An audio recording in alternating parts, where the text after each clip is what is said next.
ختنہ میں بھی بہت ساری خرافات اور رسومات لوگوں نے بنا لی ہے جو بالکل خلاف عقل ہے اور لغو ہے۔ مثلا لوگوں کو آدمی بھیج کر یا خط بھیج کر یا فون کر کر لوگوں کو دعوت دینا اور جمع کرنا یہ سنت کے خلاف ہے، کیونکہ ایک مرتبہ حضرت صلی اللہ علیہ وسلم کے ایک صحابی کو کسی نے ختنہ میں بلایا تو انہوں نے تشریف لے جانے سے انکار کر دیا۔ لوگوں نے وجہ پوچھی تو جواب دیا کہ حضرت صلی اللہ علیہ وسلم کے زمانے میں ہم لوگ تو کبھی ختنہ میں نہ جاتے اور نہ ختنہ کے لیے بلائے جاتے۔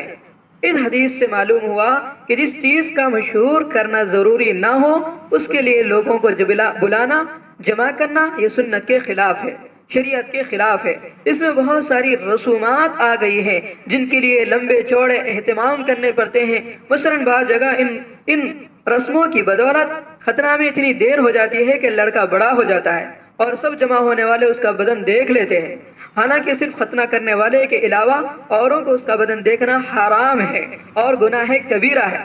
یہ گناہ اس بلانے اور دیر میں کرنے کی وجہ سے ہوا ہے۔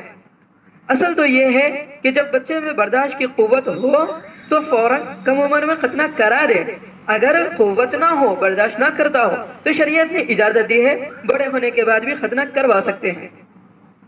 اب ایک رسم اس کے اندر یہ بھی ہے کہ ختنہ میں لوگ دعوت بھی کرتے ہیں۔ ختنہ کے وقت لوگوں کو دعوت دینا یہ خود ہی بدعت ہے۔ حضرت عثمان ابن عاص رضی اللہ عنہ کو کسی نے ختنہ میں شرکت کے لیے بلایا تو آپ رضی اللہ عنہ نے انکار فرما دیا اور فرمایا کہ ہم لوگ رسول اللہ صلی اللہ علیہ وسلم کے زمانے میں کبھی ختنہ میں نہ جاتے تھے اور اس دعوت کو اتنا ضروری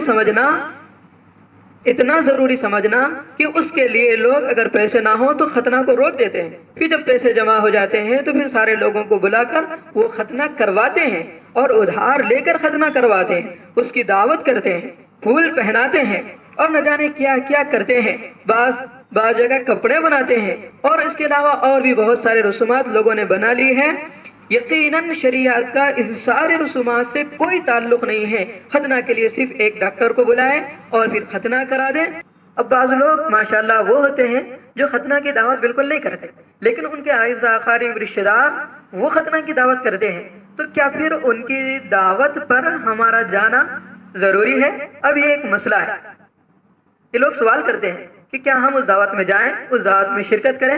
تو حقیقت یہ ہے کہ عام اگر کوئی دعوت کرتا ہے تو اس میں جانا بھی درست ہے اور دعوت بھی کرنا درست ہے، لیکن اگر ختنہ کے موقع پر جو دعوت دی جاتی ہے جس کا نام پھول پہنائی رکھا گیا ہے، اس طرح کی دعوت جب کرتے ہیں تو ایسی دعوت کا شریعت سے کوئی تعلق نہیں، یہ ایک رسم اور بدعت ہے جس کو لوگوں نے گھڑ لی ہے۔ لہذا ایسی دعوت میں جانا اور اس میں شرکت کرنا، اس سے بچنا اور احتراز کرنا ہی بہتر اور افضل ہوگا۔ لہذا ایسی دعوتوں میں شرکت نہ کریں۔ اللہ رب العزت ہم سب کو ختنہ کے تمام خرافات اور رسومات سے بچنے کی توفیق نصیب فرمائے۔ اسلام میں ختنے کا مسئلہ صرف اتنا ہے کہ بچہ اگر طاقت رکھتا ہو تو بس ڈاکٹر کو بلائیں گھر میں تنہائی کے اندر اور وہاں پر صرف ڈاکٹر کو رکھیں، اپنے بھائی یا والد محترم کوئی ایک آدمی وہاں پر 2 آدمی ٹھہر جائے اور اس کے بعد سیدھا سادہ ختنہ کرا دیں اور اس کے بعد مسئلہ ختم۔ نہ ختنہ کی دعوت ثابت ہے اور نہ ہی پھول پہنانا ثابت ہے، نہ ہی اچھے کپڑے بنانا ثابت ہے اور نہ ہی بہت سارے رشتہ داروں کو جمع کرنا ثابت ہے اور نہ پھول پہنائی کی دعوت کرنا ثابت ہے۔